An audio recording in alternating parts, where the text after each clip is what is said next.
Hi, everyone. Thank you for joining us. We have Charisma Osborne with us. To ask Charisma a question, please use the raise hand function at the bottom of your screen under participants.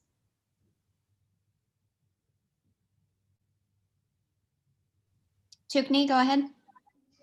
Charisma, after waiting so long to finally get this game, how did it feel to just get out on the court after everything that you and your team has been through this year?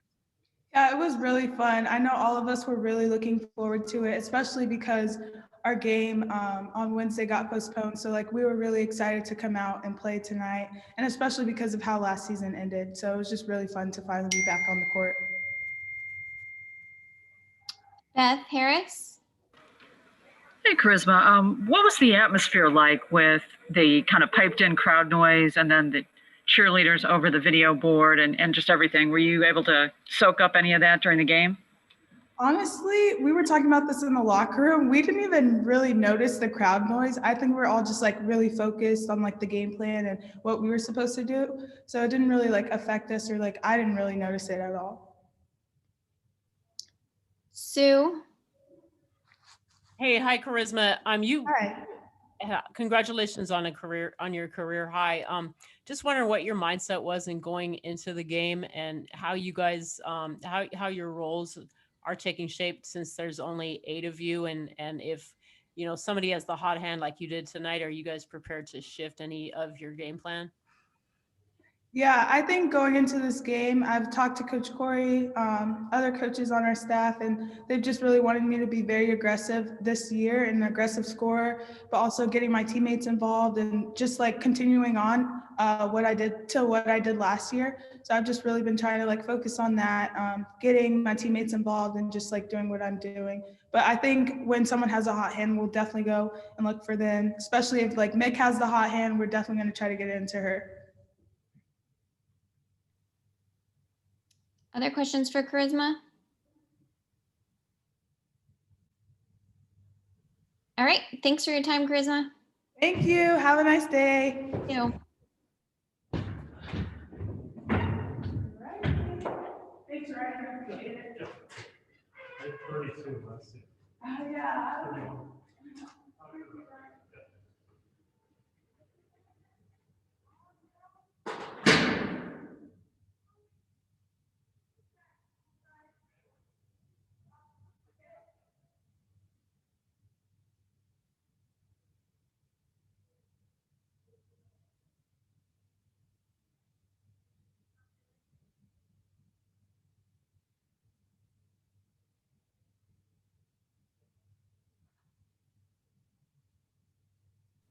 Next up, we will have Michaela Onyenwere.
I have to keep my mask on or no?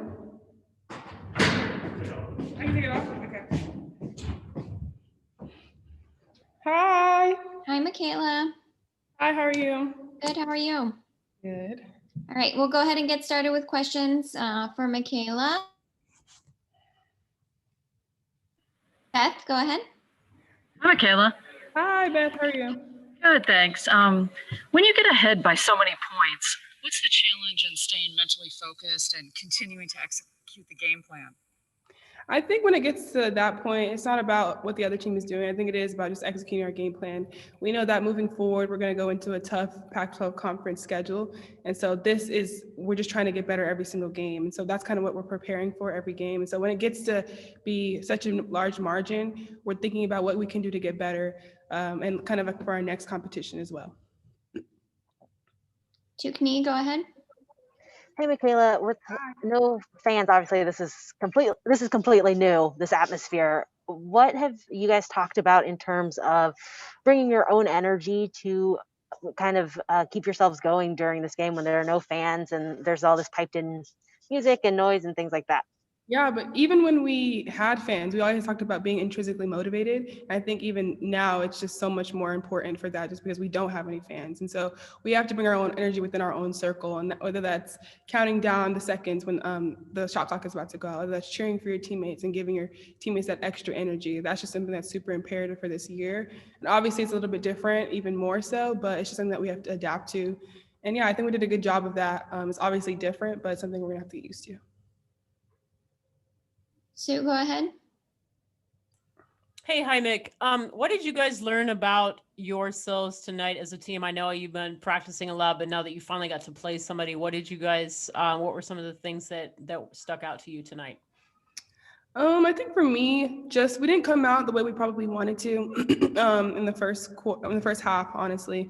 And I just feel like in the second half we really adjusted, and so that shows me that we can really lock into a game plan when we need to. But I think that needs to start from the beginning. But just like our defensive focus that progressively got better throughout the game, we were able to shut down some of the threes that they were taking and making in the first half, and so that was something that I was really proud of. But just we know we need to get better in certain areas. Beth, you're up. Yeah, I noticed Coach would pull down her mask at times to shout instructions and things, but what's it like trying to sort of hear her when she does have the mask on, and what's it like communicating that way this season? I have a hard time hearing even without the mask, even before COVID. So I mean, with the mask, it's that much more difficult, and that's where it just comes. It's just so important and so imperative for our teammates to be relaying calls and for us to just be intrinsically motivated to kind of relay the calls and be locked in, because sometimes we're not going to be able to hear what Coach Cori says from across the court. So yeah, it's definitely different, like I said, but it's just something we have to adapt to. I got to get my ears right for that. Tukni, go ahead. Mick, can you kind of just walk us through your emotions Wednesday? You get up in the morning, you think you're going to play a game, you get to the arena, you're not playing a game.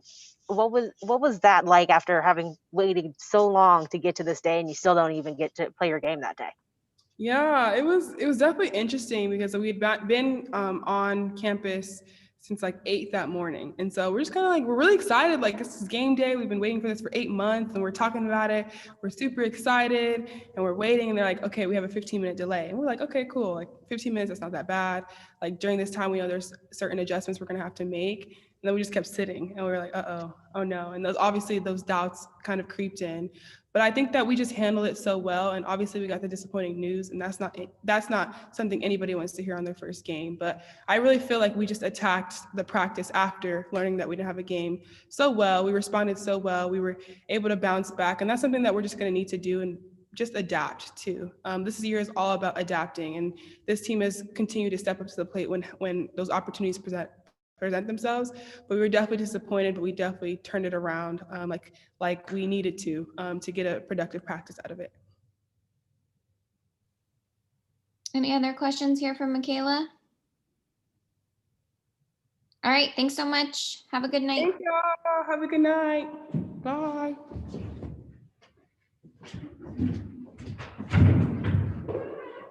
And we should be expecting Coach Close here soon.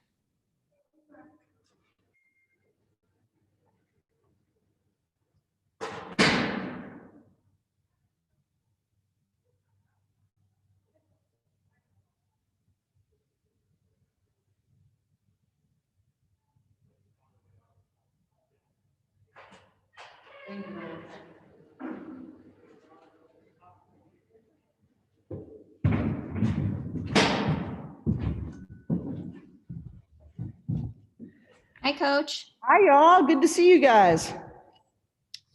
We'll go ahead and begin, Coach, if you want to make any opening remarks. You know, I'm just really grateful. I'm really grateful to specifically Martin Jarman for stepping up and paying for the testing to make sure that we could get the tests back in order for us to be able to have this game and reschedule it. And then to Christina Rivera, to Pam Walker, to countless others that gave our kids the chance today to play the game they love. And this is as much about the purity of the love of the game and the collegiate sports experience and what it does for young people as it is a win or a start to a normal season. This is about a lot of deeper things. So I just want to say thank you to all the people that put our young women in a position to play the game they love tonight, because that does not go unnoticed or unappreciated. So I'll take any questions, but that's really my predominant attitude going into this one. All right, Beth Harris, go ahead. Hey, Cori, you just alluded to that. Martin made the decision to be able to pay for the Titans testing the other day just to be able to turn this game around so quickly. That's how it went down. I mean, that's exactly what happened. We didn't want them to leave without them getting a PCR test from us. And that cost, I think, $80 a person. It was not cheap. But, you know, the UCLA system that they've got going here is so elite, and our medical system is so reliable that we really needed that. We needed to make sure there was no chance. I mean, it's going to be a challenge to make sure you get the number of games. You see how many games have already been canceled across the country. So it was really important that we had an opportunity to play this game. And so, yes, that's exactly how it happened. Before Fullerton left that night, we were able to test them all. We had the results yesterday. Then they were able to test again today. And it's just to have that testing system is imperative to make sure we're able to play as many safe games as possible. Sue, can you go ahead? Coach, can you kind of just walk us through what your Wednesday was like? You get up in the morning, you think you're playing a game, you get to the stadium, I guess you're not playing a game, and then you guys go practice. What were the emotions of you and your team like that day? It was the highs and lows. I mean, they were so excited to play. And you could see it even when I was looking back later on their social media, just all the ramp up and all the things they were anticipating, and everything was sort of pent up from when it got canceled. I think our last practice was March 13th or March 12th.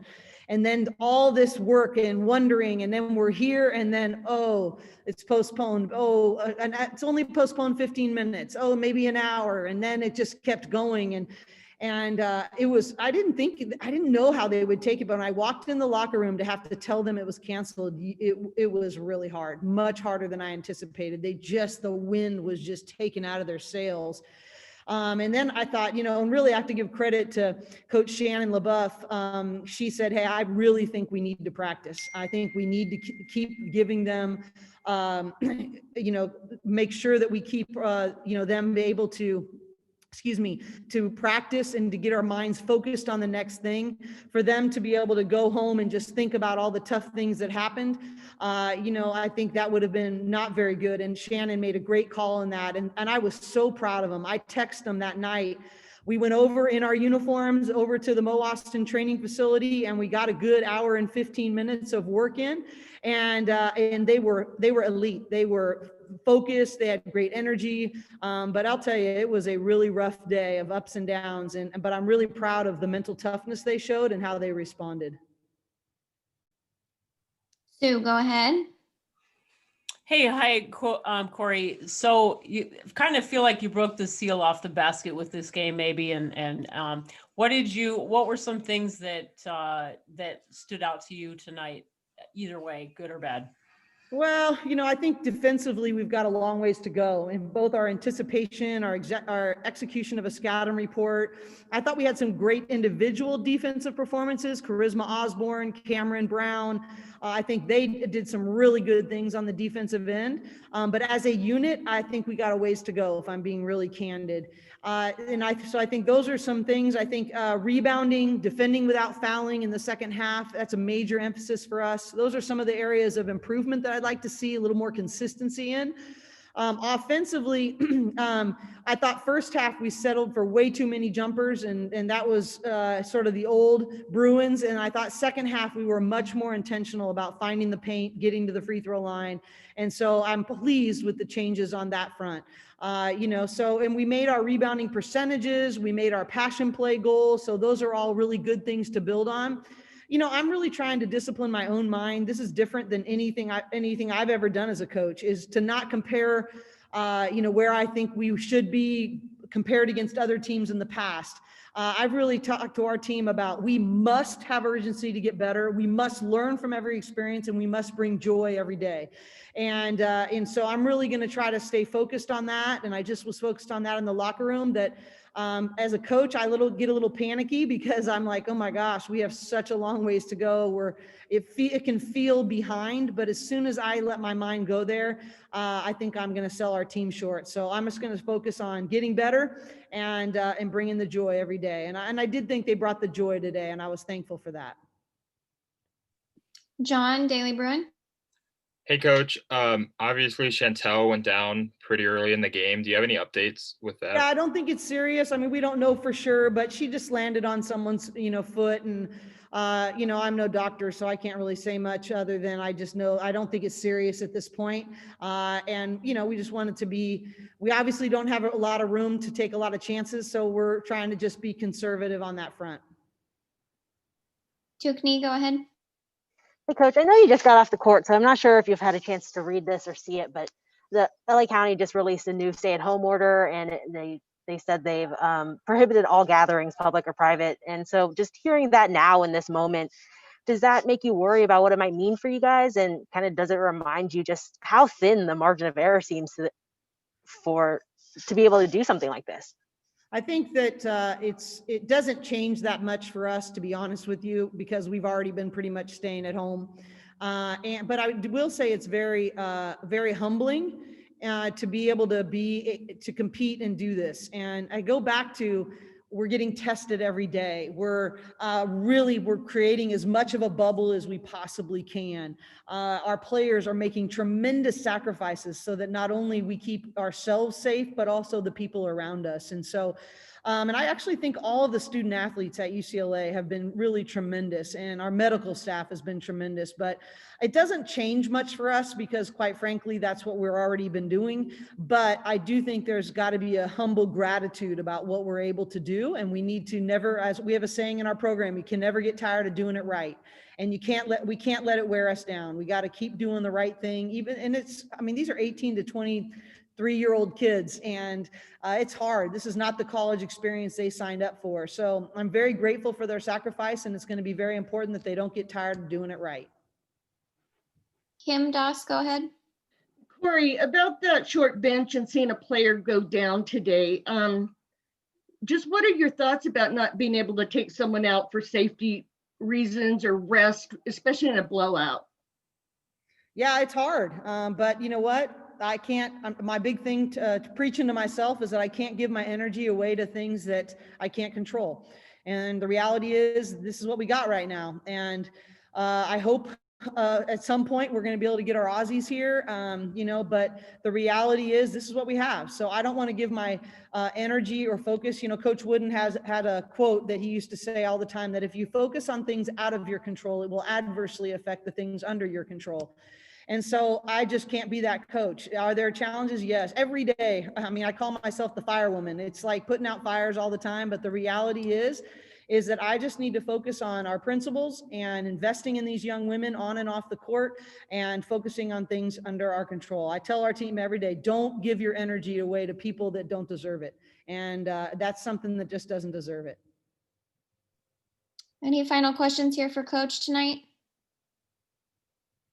All right, we'll go ahead and wrap up. Thank you, Coach. Yeah, thank you all for showing up. I just appreciate, I'm sorry, some of you I know were in the building and waited a long time on Wednesday. I'm sorry it didn't work out that way, but thank you for covering our sport. It means a ton to us, and we're going to get better, and we're going to fight hard to be a great basketball team that represents not only UCLA, but the LA in general. So thank you so much. We appreciate you. Thank you, Coach. Mm-hmm. All right, everyone, that'll conclude our media availability tonight. Thank you so much.